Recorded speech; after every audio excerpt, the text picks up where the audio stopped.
یہ اتنی چیزیں ہیں کہ اگر آپ شمار کرنا شروع کریں تو کسی حد تک یہ چیز جسٹیفائی لگتی ہے کہ سائنس نے لوگوں کا جو یہ دماغ خراب کر دیا کہ اس دنیا کی زندگی کو انہوں نے سب کچھ سمجھ لیا، وہ جسٹیفائی ہے کافی حد تک۔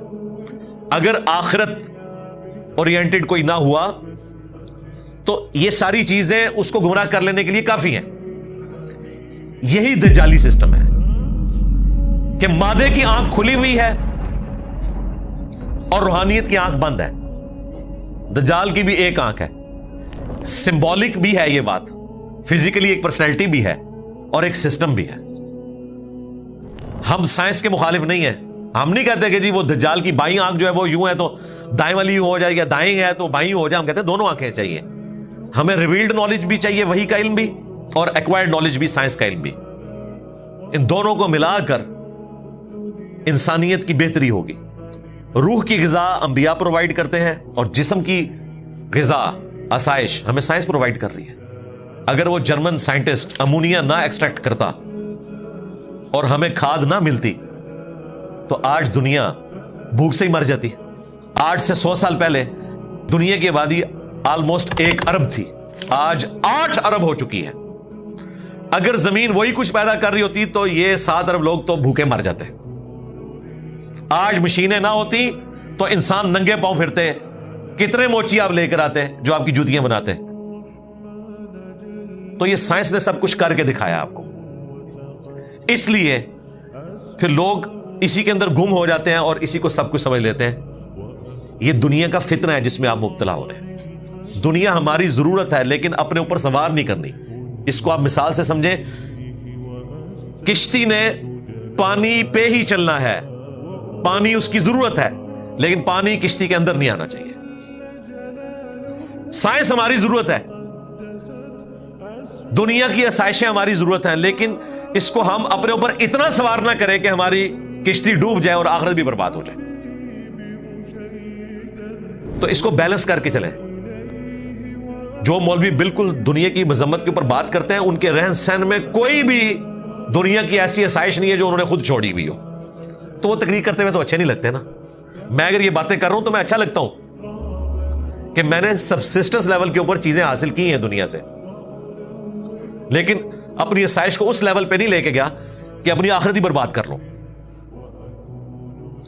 تو آپ کو یہ باتیں سننے کو ملیں گی، دجالی نظام، اور 24 گھنٹے اس کا نفع حاصل کر رہے ہیں، واٹس ایپ کی شکل میں، اسمارٹ فون کی شکل میں، ایئر فلائٹس کی شکل میں، ٹورز کی شکل میں، بڑی بڑی گاڑیوں کی شکل میں۔ کون سا فائدہ جو ان لوگوں نے حاصل نہیں کیا؟ تو یہ مکمل طور پر سائنس کی برکات کو آپ کنڈیم نہیں کریں گے، یہ اللہ تعالیٰ کی طرف سے نعمتیں ہیں جو اللہ تعالیٰ نے عطا کی ہیں انسانیت کو۔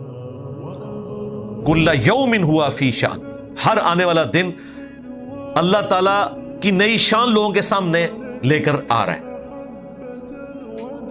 آج سولر انرجی نے دنیا کی کایا کلب کر دی ہے۔ دنیا پریشان تھی کہ 2050 تک پیٹرول ختم ہو جائے گا زمین سے، پھر ہم کیا کریں گے؟ آج کہہ رہے ہیں نہیں جی 2050 نہیں، 2030 میں ہی ختم کر دیں، سولر انرجی زیادہ بہتر ہے۔ پیٹرول کے یوز سے تو ہوا جو ہے وہ خراب ہو رہی ہے، آب و ہوا ساری برباد ہو گئی ہے، اسموگ آ گئی ہے، سب کچھ۔ اب اللہ تعالیٰ نے آپ کو وہ انرجی دی ہے جو ختم ہی نہیں ہونی، سورج کی انرجی، رینیویبل انرجی سے کہا جاتا ہے، یہ ختم نہیں ہونے والی۔ دوسری ہے نان رینیویبل انرجی، جو دوبارہ آپ پروڈیوس نہیں کر سکتے، جیسا کہ تیل ہے، ختم ہو جائے گا۔ سولر انرجی ختم نہیں ہوگی، ونڈ انرجی ختم نہیں ہوگی، اور جب یہ ختم ہوگی نا اس وقت انسانیت ہی ختم ہو جائے گی، کیونکہ سورج ختم ہو گیا تو دنیا ختم۔ غوث وقت نے دنیا نہیں سنبھالی ہوئی ہے، سورج نے سنبھالی ہوئی ہے، اور سورج کو پتہ بھی نہیں کہ اس نے دنیا سنبھالی ہوئی ہے، خدا نے سنبھالی ہوئی ہے۔ یہ اللہ تعالیٰ نے اسباب بنائے ہیں، سورج کی وجہ سے مخلوقات اس پلینٹ ارتھ پہ زندہ ہیں، پودے اپنی خوراک تیار کرتے ہیں، پودوں کو ہم کھاتے ہیں، جانور کھاتے ہیں، جانوروں کو ہم کھاتے ہیں۔ یہ پورے کا پورا سارا نظام سورج کی وجہ سے، ہواؤں کا چلنا، موسموں کا بدلنا، بادلوں کی شکل میں بارش کا ٹرانسفر ہونا، گلیشیئرز کی فارم میں برف کا وہاں پر برسنا، اور پھر وہ سورج کی طرف سے پگھلنا، اوپر دریاؤں کا چلنا، زمین کے نیچے دریاؤں کا چلنا. اللہ اکبر کبیرہ والحمدللہ کثیرہ وسبحان اللہ بکرۃ واصیلا. تو اس چیز نے لوگوں کو پھر فتنے میں مبتلا کر دیا کہ جی سائنس نے تو سب کچھ کر کے دکھا دیا ہے، انبیاء تو صرف وعدے کر کے گئے ہیں. لیکن جو اس سائنس کے ذریعے خدا اورینٹڈ ہو جاتے ہیں انہیں پتا چل جاتا ہے کہ یہ کائنات جس نے بنائی ہے تو بنا کے چھوڑ نہیں دی. اس میں جو ہارمنی ہے وہ کلیئر کٹ اشارہ کرتی ہے ایک مقصد کے تحت بنی ہے، اور وہ مقصد کیا ہے اسے انبیاء بتاتے ہیں. وہ اگر کلیم کرتے ہیں کہ یہ دنیا کی زندگی عارضی ہے، اس سے نفع اٹھاؤ، یہ حدود اللہ ہیں انہیں نہیں توڑنا، آخرت کی تیاری کرنی ہے. اس لیے سورۃ الکہف کے حوالے سے جو دجال کا فتنہ جڑا ہوا ہے وہ اس فارم میں ہے، نہ کہ یہ ہے کہ وہ 5 ریڈ ہائفر اسرائیل نے منگوا لی اور ادھر دنیا پریشان ہوگی کہ جی وہ دجال نکلنے والا ہے. کیوں نہیں؟ اسرائیل نے 5 وہ سر گائے منگوا لی ہیں. یعنی قرآن و حدیث کوئی نہیں پڑھتا، اسرائیل گائے منگوا لے، ان کو ٹینشن پڑ جاتی ہے دجال کہیں نکل ہی نہ آئے. قرآن و سنت کے اوپر کوئی عقیدہ نہیں ہے. جو کوئی باہر سے بات سنتے ہیں اس کے پیچھے چلنا شروع کر دیتے ہیں. تو یہ مرکزی ٹاپک ہے.